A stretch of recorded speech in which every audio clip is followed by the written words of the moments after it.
कर्मचारियों के लिए खुशखबरी है। अब इन कर्मचारियों को नियमित करने का रास्ता साफ हो गया है, क्योंकि प्रदेश सरकार को सुप्रीम कोर्ट से झटका लगा है। सुप्रीम कोर्ट ने सरकार की याचिका को खारिज कर दिया है। ऐसे में उपनल कर्मचारियों में नियमितीकरण को लेकर आस जगी है, तो वहीं सरकार इस फैसले पर विधिक राय लेने की बात कर रही है।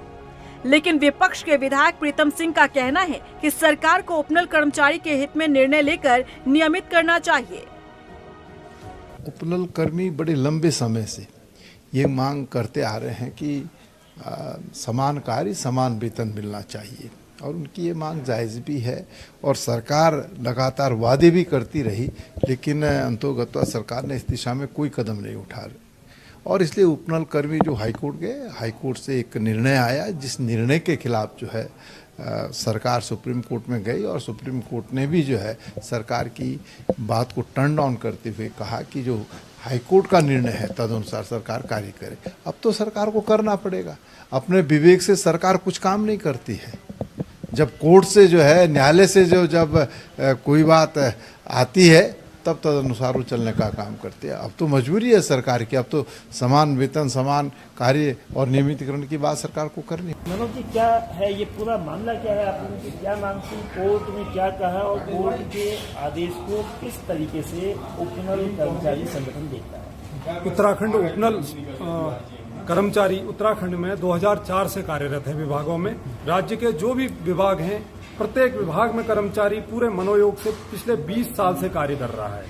वर्ष 2018 में एक लेटर नंदन सिंह के द्वारा उच्च न्यायालय नैनीताल को लिखा जाता है, जिसे तत्कालीन जो चीफ जस्टिस थे उनके द्वारा लेटर पिटीशन को पीआईएल में कन्वर्ट करके सुनवाई होती है।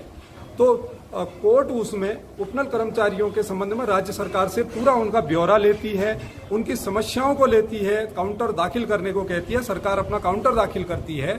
उसके बाद 12 नवंबर 2018 को इसमें फैसला आता है, जिसमें कोर्ट यह कहती है कि जो कर्मचारी हैं, जो उत्तराखंड उपनल संविदा कर्मचारी है, इस याचिका में इंटरवीनर होता है, वह सारी अपनी बातें कोर्ट को रखता है और कोर्ट को बताता है कि ये 8400 रुपए में हम काम कर रहे हैं और ये हमारा शोषण हो रहा है।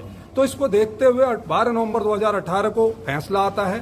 फैसले में 3 बिंदु मुख्य थे कि उपनल कर्मचारियों को चरणबद्ध तरीके से नियमित किया जाए और 6 माह के अंदर इनको न्यूनतम वेतन दिया जाए और जीएसटी न काटा जाए।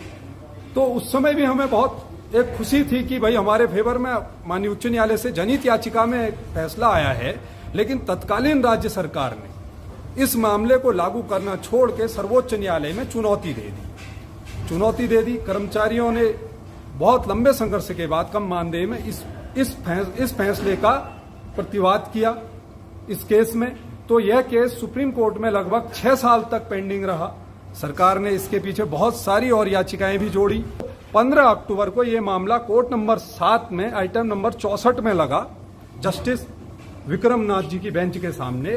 तो उन्होंने राज्य सरकार से पूछा कि यह क्या स्थिति है, आप क्या चाह रहे हैं। हमारे वकीलों ने बताया कि पिछले 20 साल से कर्मचारी काम कर रहे हैं, सरकार हटा भी रही है और नए कर्मचारियों को रख रही है, तो इनका भविष्य अंधकार में है। तो जस्टिस ने एक बार में स्टेट के वकील से पूछा कि ये कौन से कर्मचारी हैं, क्लास 3rd 4th के हैं। तो उनने कहा यस।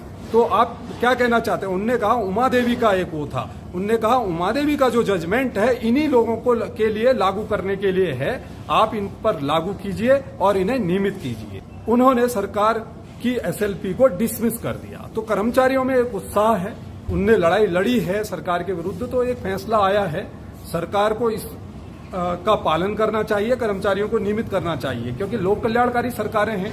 अगर वह इस फैसले का वो अभी ऑर्डर आना है, सरकार देखे और उसके बाद हम चाहते हैं कि इसको चरणबद्ध तरीके से, सरकार को कोई बर्डन नहीं है, कोर्ट ने उसको यही कहा है कि कर्मचारियों को चरणबद्ध तरीके से करिए। जो एक हवा बना दिया गया है कि 25,000 हैं, सरकार ये सोचेगी कि भाई बहुत व्यवहार आ रहा है, ये नहीं होना है। सरकार को चरणबद्ध तरीके से 1,500-2,000 पर साल के हिसाब से करने हैं। तो सरकार को बड़ा दिल दिखाना चाहिए और कर्मचारियों की वर्षों की जो मेहनत है अल्प मानदेय में, उनको नियमितीकरण करना चाहिए।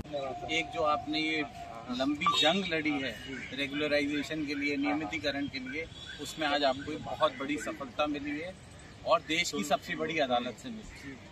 तो अब राज्य सरकार के पास अब और कोई विकल्प मेरे हिसाब से नहीं रह गया है कोई।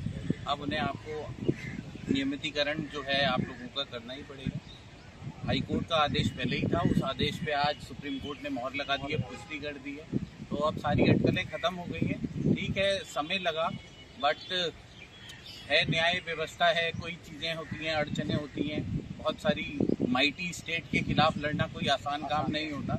लेकिन चलिए, all well that ends well. मैं तो बस साथ में आपको बधाई ही दूंगा इस चीज़ की, बड़ी विजय है और सबको शुभकामनाएं। आप सबकी नौकरियां पक्की हों, आप उन्नति करें, आपके परिवार उन्नति करें, हमारा राज्य उन्नति करे।